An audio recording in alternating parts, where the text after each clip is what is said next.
What is going on, everybody? Dudes Who Bet Daily, February 18, 2023. Happy XFL kickoff day, baby. Let's go, Papa Dude. Yeah, that's what I expected. We got a monster day of college hoops. We got a bunch of NHL. We got a bunch of horse racing to talk about. So we're just going to jump right on into it. It's going to be a Big 12 heavy show here, guys, because I like all these Big 12 games that we got going on. We're going to kick it off here with a game I've already bet. The Oklahoma Sooners catching 10.5 going into Texas. Total sitting at 143. I already bet Texas minus 10.5. Papa Dude, am I right? I think so. It is a rivalry, but it takes two teams to make a rivalry. If we only got one. So I think so. I would have liked it to be about 8, and I would have been all over it because sometimes in those rivalry games, funny things happen. And Texas might be a little flat today. I don't know. But, yeah, I think you're right. I think you're right. Aaron, set them straight. Tell them they're going to blow them out. Why do you like to hurt me early in the morning? I'm having a bad day. I'm having a bad day already. I can't even see Papa Dude. It's so bright over there. And now you're going to bring this game up. Yeah, Texas. Texas big. Magic? Yeah, Texas big. This is a very mean thing. It's so mean of you. Papa Dude just left. He just took off. Unbelievable. We're a mess today. We're a mess. Yeah, the Blues trading Ryan O'Reilly. A sad day for us Blues fans, big Ryan O'Reilly fans. However, it means Parenko and Krug may be off next, and maybe we get him back in the summer. So a little positive spin here, and a little positive spin. You made your dad get a clip or something for that light. This is going to be entertaining in and of itself. All right, let's jump into the next game here. We got Iowa State heading into Kansas State. Kansas State a short favorite, laying 3 points. Total sitting at 134.5. Magic, we'll start with you. Give us some stats. You want stats? I got stats, baby. I'm going to go with the under on this one. The last 5 Saturday games for those mischievous Cyclones, the under's 5-0. Kansas State, their last 4 Saturday games, the under's 4-0. Kansas State last 4 home games, the under's 4-0. Let's go under, baby. Lots of drinking on Friday nights for these two basketball teams, apparently. Aaron, what do you like here? We've said it. Iowa State, good at home, bad on the road. That being said, Cyclones today. K-State struggling. I like the Cyclones. Give me Iowa State plus the 3. Doc agrees with you, and you're both wrong. Kansas State taking care of business here. Don't play short road dogs or favorites. Take the home team in college hoops. Papa Dude, who you got? Kansas State is on a free fall. I've been waiting for it all year long. Iowa State wins today. Wow. Team Halterman and Dr. Tang taking Iowa State. Magic on the under. I'm going to take the home team, Kansas State, and get the W. In the biggest game of the day, we got 2 top 10 teams facing each other. Baylor heading into Kansas. Kansas Jayhawks laying 5. Total sitting at 148.5. Papa Dude, who do you like here? 2 national championship caliber teams right here. I'm telling you, Baylor is playing fantastic after a very slow start. KU and Allen Fieldhouse, maybe too many points, 5. I think that might be too many. They're going to win. I'm going to take Baylor plus 5, but Kansas wins. I agree, Papa Dude. Give me those points. I think 5's enough here to kind of I think Baylor keeps this close. This should be a great game. I'm actually excited to watch this one. 2 teams that are playing for number 1 seeds, trying to make it happen here. So I'll take the 5 with Baylor here. Aaron, who do you like? 3 games ago, Texas went into Kansas, very similar to Baylor, got beat by 8. Give me Kansas minus the 5. They get it done by more than 5. Big 12 officiating, Jayhawks at home, minus 5. Absolutely. I love your channeling your Lee Corso today, too. You even got the voice going right now. Magic, who you got? Baylor's 4-0 in their last against the spread in their last 4 games. The Jayhawks are 1-4 against the spread in their last 5 home games versus a team with a winning road record. That's the Baylor Bears. Rawr! Beat those Jayhawks. All right. On that note, let's head outside for a little hockey in NC State Stadium here. We're going to play an outside game. The Capitals plus 180 going in to take on the Hurricanes. minus 205. Total sitting at 5.5. And one of our best bets is coming from this game. So let's flip over to Magic's best bet. Who do you like here, Magic? Yeah, definitely the under 5.5. Ovechkin's dad passed away. He's still out of the country dealing with that in Russia. The Washington outside of that doesn't really have much, and what they did have is pretty much all injured right now.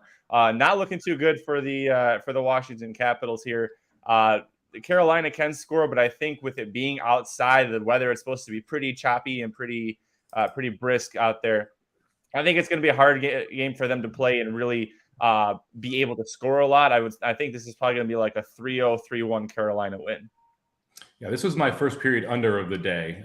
First period under 1.5. It's plus 105. Should have made that my best bet yesterday because that worked out so well, but I did not do that. I do like the under here. I think these outside games, it can be tough with the sun and all that jazz. It's a new environment for these players. Often you see some time takes to get acclimated to those surroundings.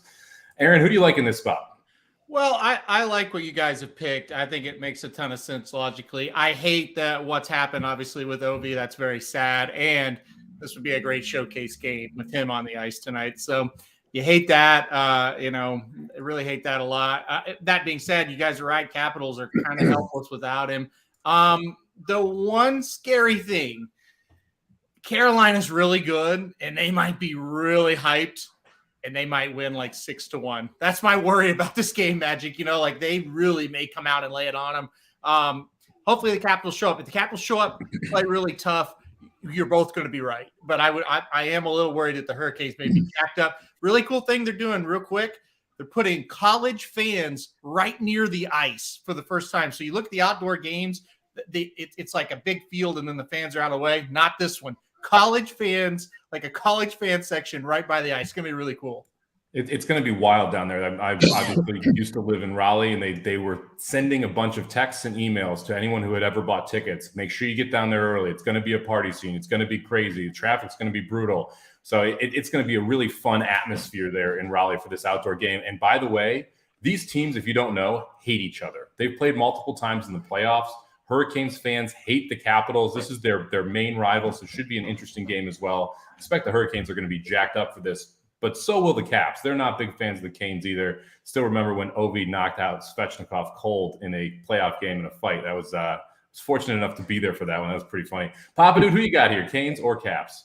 Oh, I think the Canes win. I think the Capitals are in big trouble without Ovechkin.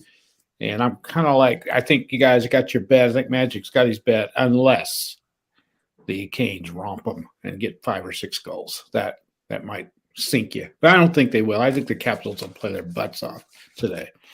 You can get plus money minus -1.5 with the Canes as well. If you do like the Canes angle there, that might be another way to attack this game. All right, let's head out to the desert here. Lightning -125 heading into the Golden Knights plus 105. Total sitting at 6.5 in this spot. Magic, kick it off with you. These two teams, they're kind of in a similar situation where they're trying to hold on to playoff spot. They are talented teams here. I'm going to go with Vegas Knights at home. I feel like them being a home underdog is a rare thing, and I know it's not the same home effect that they used to have when they were brand new into the league, but it's still Vegas. It's still a Saturday. It's a weekend. Like, I think Tampa Bay with the travel and everything, Tampa, and you get into like, oh, look at these casinos. This is so much better than the shit we have in Florida. They're going to love it there. They're not going to love playing Vegas, so I'll take them with the upset. Aaron, we know we've talked quite a bit about how Vegas has struggled at home this year, just 16-14 right now there. Tampa, it does have a winning road record as well. Are you going to take the short road favor, or are you going with the home dog? Give me the home dog. And all the reasons that Magic was talking about make a ton of sense. Give me the home dog. I think Vegas is going to be lively tonight. Absolutely massive game, a fun game for sure. I think they get it done. Give me the Golden Knights. Tampa, they've had some really tough games here lately. I think this might be an ambush tonight in Vegas. Papa Dude? I'm surprised that Vegas is not favored. Really, being at home, Tampa's not playing all that well. That's kind of shocked me that they weren't favored. Magic is insinuating that these pro teams don't have bed checks at midnight. There's not people checking on these guys. They do whatever they want. So, they're going to have some fun tonight. I'm going Lightning because I hate the Knights. So I'm going Lightning. I cannot stand Vegas. I hate them. You want to know why? Yes, Of course. Aaron does know why. Pissed me off. Their first year of existence, they almost won the cup. That pissed me off. You got to be in the league a while and earn it. That pissed me off. So I don't like it. I know. Angry Papa Dude taking the Lightning here. I agree with them. I'll take the Lightning as well, -125. I'm just not a big fan. I love this Golden Knights team. I hate them against teams like the Lightning who can shut them down and score at the same time. It's a tough matchup for them. So give me the Lightning, -125 here. All right, let's jump over to one more NHL game before we get into horse racing and the best bets. So we got the Devils, -125 against Aaron's favorite team, the Penguins, -105. Total sitting at 6. Penguins lost last night to the Islanders, a tough game. Aaron, you going to go with the Devils or are you going to take the Penguins here? Well, we talk about this game a lot. That was a great game. I don't know if you guys watch it. 5-4 game, back and forth. Unbelievable. A big comeback last night by the Islanders. So we got that right. Let's try to get it right again. Give me the Devils. I think that was a tough game for Pittsburgh. Now they got to go home and play the Devils. Give me the New Jersey tonight. I think they're going to play well. Usually a good road team coming off a loss, but I think they'll play better. Give me the Devils tonight. I already bet the Devils in this game. I agree with you, Aaron. I think this is a tough spot for Pittsburgh coming off that game because it was a very emotional game as well there against the Islanders. Papa, who do you like? I like the Devils as well, and here's the angle I'm playing. Florida went into St. Louis, got beat, came back and won. Devils are going to do the same.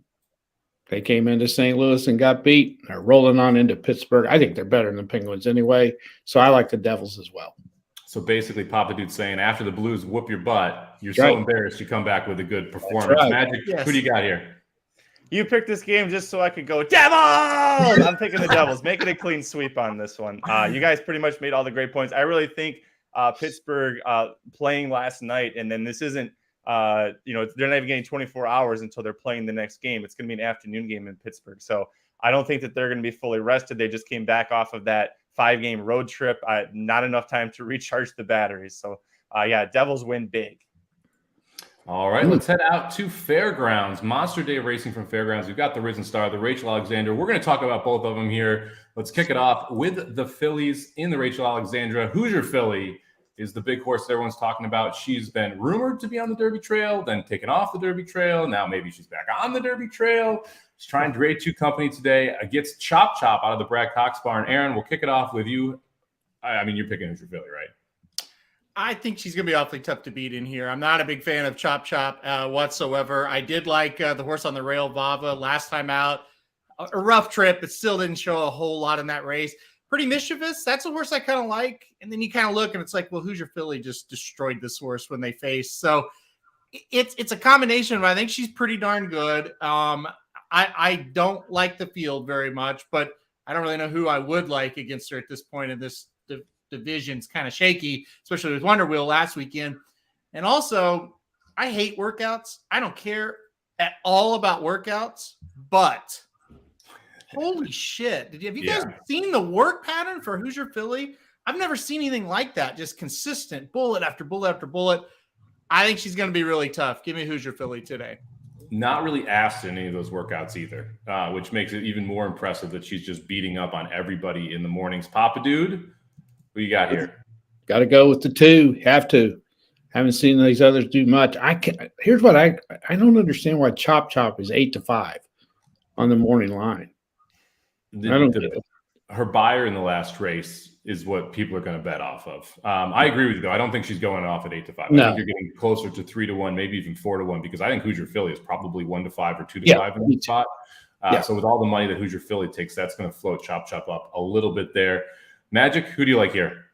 Yeah, it's hard to go against Hoosier Filly in this spot. Yeah, I think that from a price perspective, if you want to do a straight exacta, I like the 2-5 for an exacta. And I know, Mike, that you were a fan of the 6 Miracle, and if you wanted to try and just go for a bomb as an upset here. Yeah, the 6 to me is the horse where if you're getting a little funky, the way to beat Hoosier Filly is going to try and wire her. And I think the 6 horse is clearly going to be the horse that goes to lead. First time in the Pletcher barn, should get a fairly easy lead in this field of 6. All of these horses have some type of pace, but no other horse in this field has ever been ahead at the quarter or half mile pole. So you're not going to see that pressure. You're going to see a lot of these horses that want to be second or third, but no one else that really wants to be first. I'm not sure if Miracle's good enough, but I'll take a shot with the longest price in the field, switching over to the Pletcher barn. So I'm going 2-6. I do think Hoosier Filly is the horse to beat, but I think Miracle's a little bit interesting there. All right, let's head over to the Risen Star. Massive field here, and one of the most wide open preps that we've seen in a very long time. Right now, your morning line favorite is going to be the 13 Victory Formation out of the Brad Cox barn. Flavian Pratt aboard was very impressive in the Smarty Jones, although I don't love that race as much as I think other people did. So I'm not going to pick Victory Formation. Aaron, are you? Yeah, I'm going to, and it's not really because of that Smarty Jones race. I mean, I think it was okay. It was nothing to write home about. I think this is where we see this horse at his best. If you look at his breeding, everything says we need to be going 1.1 1/8 and longer. I think that's exactly why he's here today. We're finally getting him at 1.1 1/8. It's a horse that's won 3 straight races at distances that I don't really think is going to be his best. I think we see his best today, or at least we start to see his best today. I'm unlike a lot of people. With him, I really don't worry about the post position. I think he's quicker than the rest of them. I mean, you look at it, he's set in front in a 6.5 furlong race. He's set, second by a half length in another 6 furlong race where they were cooking up front. So I think he has that early speed that he can use. And even if he doesn't get all the way to the front, I think by the time they get to that first turn, he's only going to be 2 or 3 wide, sitting second or third. So I'm not worried about the post. I am worried about this is a tougher test than what he's been facing. And if he is just kind of what we saw in that Smarty Jones and he doesn't improve much, then it's going to get dicey. I'm just banking on the fact that he should improve as they stretch out.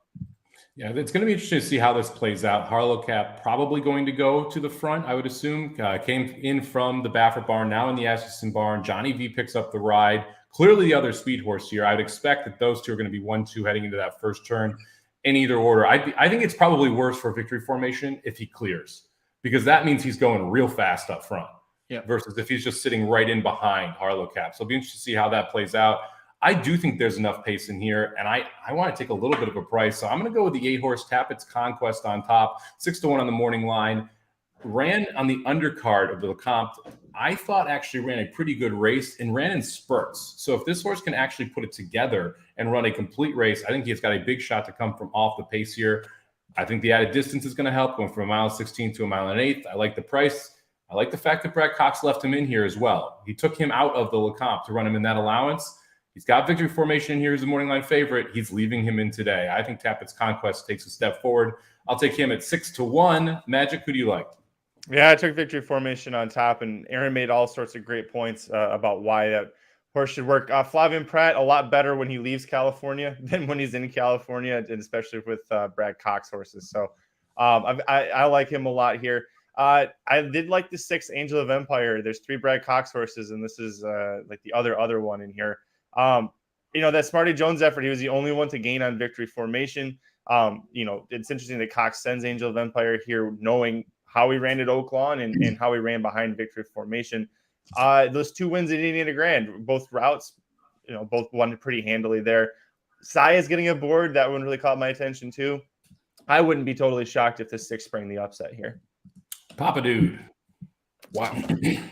I gotta admit, these races for me, handicapping, are the hardest. I really struggle with these 3-year-olds. I really do, and the 2-year-olds. I'm a guy that I'm better with older horses where I can read what they've done because, they all look pretty similar to me. I got to try to figure out which one ran the best in which race, and I'm not very good at that. I'll be honest. So I have to listen to you guys a lot when I'm dissecting a race like this because you guys understand it so much more than I do. I put the 13 on top, but I wouldn't bet a nickel on it, to be honest. This is a tough race. Did 14 make the race? Yep, he's in. Okay, I like that horse a lot. I don't know. I'd like to know what you guys think about the 14 post. Is it out too far? Is that going to be a problem for? I know you don't think so because 13 is 2 of you guys' picks, so you must think, it's not that big a deal. His running style will be interesting to see. Okay. I don't know. I don't know what kind of trip they want for him because he used to come from out of it, but he was sprinting and then they stretched him out and he was close. Now he's going to the dirt instead of the turf. I don't really know what he was. Yeah, they're experimenting, right? But his record's decent. He's run some good races. Mm-hmm. So I kind of like him better than I do the 5 for Asmussen. What do you guys think about the 10? I think Two Phils is interesting. I like him. I use the 8, 9, 10 in my bets. I think Two Phils has a legit shot. Instant Coffee is a horse I've talked about quite a bit. I think Two Phils is a known quantity in this sense that he's going to run well. He's going to have pace to chase. He likes the track. Shouldn't have any issue with the distance. Like, to me, there's a lot of boxes that Two Phils checks. Yeah, I don't think he wins, but I think you got to put him on your ticket, don't you? Mm-hmm. Yeah, obviously you do. And I like the 8 as well, Mike. I do too. But I, looking for what I've seen, and I'm rooting for Victory Formation because he ran at Oaklawn. So I put him on top, but I don't think I would be real confident in him winning. Magic, one horse I want to talk about as well, the 12-horse Croupi coming in here as a maiden, but never missed the board in 5 starts, 15-1 on the morning line. Second time out second off the layoff here for Todd Pletcher. Second time out as a 3-year-old. Does the maiden have a shot here in the Risen Star? Who are you asking? Me? Yes. Sorry, I didn't hear you say Magic. It broke up a little bit for me there, and then nobody else spoke. Does he have a chance to hit the board? Absolutely. Does he have a chance to win? No, I don't think so. I'm not like Aaron. I didn't, get drunk as I was making my picks for this and put him in second. So, no, not for me. Shots fired, Aaron. Tell us about Croupi. If he runs the race he ran last time out, I think he's going to win. Honestly, that race last time out was about as good as anything we've seen on the Derby Trail. I really believe that. Now, there's a lot of caveats to that. It was at Aqueduct. It was at a mile, a 1-turn mile. He's ran 2 turns, 2 races back, and he lost the Classic Catch. And there's just no excuse, right? If what we saw from him last time out is him now, he will be extremely dangerous because the pace is going to be pretty fast. I still think the 13 can hold on. I even think the 5 could hold on for a piece of it. But if they start walking and this horse closes like he did last time out, he's going to win. I really believe that. But can he do what he did last time out here? I don't know the answer to that because he hasn't really done that kind of thing in the past. I challenge anybody to go back and watch the replay of his last race, though. That was something pretty damn good. And if Slip Mahoney was not in that race, he would have beaten Maidens at Aqueduct by 15 lengths. And tell me what his price would be today at Fairgrounds. Probably about 4-1. So not 15. No, I'm telling you, he's got a big shot if he can repeat that race. Aaron liking Croupi more than Ryan O'Reilly. I didn't think I'd see it today. Don't forget, we will be live for both of these races coming up around, 6:30 Eastern, 3:30 Pacific. So join us to check these out. We'll be covering both of these races as well as Santa Anita's 8th and anything else that kind of pops up in the middle there. So make sure you're joining us here on Racing Dudes Live. That will be on the YouTube channel. So make sure you check that out. All right, let's jump into the best bets for the day. I'll kick it off here. I'm going to lay a whole lot of wood and take Alabama minus 18.5 today. They're taking on Georgia. They're coming off a loss. Georgia sucks. Alabama is going to absolutely roll today. Look, Georgia's not very good offensively. Alabama's good defensively. Georgia's not very good defensively. Alabama's good offensively. They want a number 1 seed. You cannot lose this game. Can't lose today back-to-back games if you want to get on that one line. I think Alabama comes out motivated and blows the doors off Georgia today. So I will lay the 18.5 with Bama here. I know it's a big number, but we'll do it anyway. Papa Dude, you're headed to college basketball as well. I like this bet. Tell us what you got. I'm playing 2 angles here. Of course, you know what the number 1 angle is. Tennessee's coming off an emotional win over number 1 Alabama. 2 nights ago? I think it was Thursday night. It was either Wednesday or Thursday night. Hard to get back up. And Kentucky needs this game bad. They need it bad. And who's the blue blood between the two? Kentucky's the blue blood at home in a game they have to win over a Tennessee team that's been shaky up to that Alabama game. They had not been playing very well. They caught Alabama right where they needed them. They had just become number 1. They had them at home, and they caught them right where they needed them. By the way, I like your bet a lot because Alabama, like you said, have got to prove to the rest of the people that was just a fluky loss. They need to win big today. I like Kentucky. I'm going with the blue blood at home. I think Tennessee's better, but Kentucky's playing a little bit better right now. I think they're going to get them today at +2. Tennessee wildly inconsistent offensively as well. So catching his small dog at home, I think, is a good move there. All right, let's head over to you, Aaron.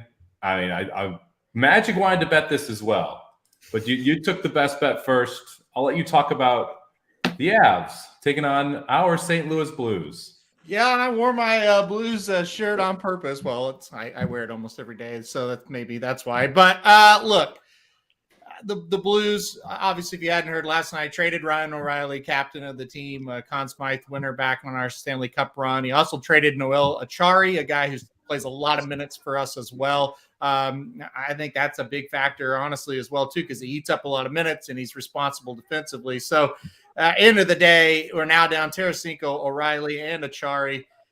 Forward depth was pretty bad, even when those three guys were in the lineup. We've got a minor league hockey team, basically. But I think more than anything else, you saw us kind of playing hard and still trying. That's got to be – I just think the effort's not going to be there. They now see, the players that are still left, that it's not going to happen this year for us. And you take on an Avalanche team who was going to be really tough to beat, even if we were full strength today. So I think the Avalanche get it done, minus that goal and a half at plus 138. I'm sorry, that's one of the best bets we've had on this show as far as the value you're getting for that. And hate to say it, but that's what it is. One last thing about the Blues, they give up empty net goals in bunches. Every time they pull the goalie, it's in the net within 5 seconds. So even but even if you think the Blues are going to have a great effort and it's going to be a 1-goal game late, the Avalanche are going to score that empty netter and get you to minus goal and a half. If you are handicapping the Blues and you think they're going to lose, you might as well take the minus goal and a half. They rarely lose by a goal. So true. I just feel like even if we were at full strength, I would lean Avalanche. But now that we're not, and honestly, guys, the line really didn't move after those trades last night. You might as well take advantage of it. I've got the Avs minus a goal and a half today. Yeah, I've got a question. Plus 142, so getting a couple extra dollars there on the line, which we'll go over on the best bet sheet. Avs are one of the best empty net goal teams in the NHL. The Blues are, for years. I mean, this isn't a new problem. We've sucked when we pull the goalie for years. And when they pull the goalie, we always give it up. We never score. It's one of the things that just is absolute nightmare. Papa, what were you gonna say? Yeah, I got a question. I kind of thought they would wait to trade after this game today, because I felt like this was a huge game. If the Blues won today, I thought they had a little bit of a shot to get back in this thing. Evidently, they're thinking kind of like you did, Mike. Why do we want to be the 8th seed anyway? Yeah. And then also, I think they're looking at things and saying, you know what, we're not going to be able to make a run. Yeah. So the Blues, they play the Avalanche today, and then they play at Ottawa tomorrow. And you're right. I mean, if you play those two games and you win, all of a sudden you are kind of in a situation, well, it's harder to trade. And maybe that's why they did it. Maybe they thought, well, shit, we don't want to even get in that situation. Yeah. We want to trade. We're done with this. And that's the other thing. I mean, I would think the team, they've shown life and they were thinking, all right, we can make a run. And then when they do this, I don't know how you show up to the ice today after late last night, those two players get traded, and you're really ready to play this game today. I just don't see how. Well, you knew it was going to happen. I mean, that's the thing. And that's why I don't mind doing this move as early as possible, because you also want to get in front of any other trades as well, so that you get the best assets possible back versus having to worry about someone else taking the Leafs assets in this case and getting those. So I don't mind moving them early. And look, we want to lose every game. I've been saying it for almost a month. So I'm excited. Get those L's coming, baby. All right, Magic, your best bet. We actually already went over here. So we got the Caps stars. Do you want to comment on anything here? Or Caps Canes unders for Magic? Yeah, Magic we got 30 seconds of Magic time. What do you got for us? Sorry, I thought you'd talk about Magic time. Papa Dude sounded like you wanted to say something. No, I want to know how you feel about that trade. I mean, I thought you guys got a decent enough haul back for him. It sucks. I know how much from a heart perspective you guys liked Ryan O'Reilly. So that, it sucks. I feel bad for you, but hopefully things can start, you can start to rebuild and get turned around here. Looking forward to a couple Detroit seasons coming up, but I'm sure we'll get out of it faster than the Red Wings will. All right, let's go over the best bets for the day here. Aaron taking the Avs minus 1.5 plus 140. Papa Dude on Kentucky plus 2. I'm going to take Bama minus 18.5. Magic, Canes, Caps under 5.5. Rough day yesterday. Don't like the horses. So we're going all sports today. Up $87 for the year. Thank you very much for joining us. Make sure you join us same time, same place tomorrow, but also this afternoon, 3:30 Pacific, 6:30 Eastern for live coverage of both the Rachel Alexandra and the Risen Star right here on YouTube. Thank you very much, everybody. Good luck today. Take care.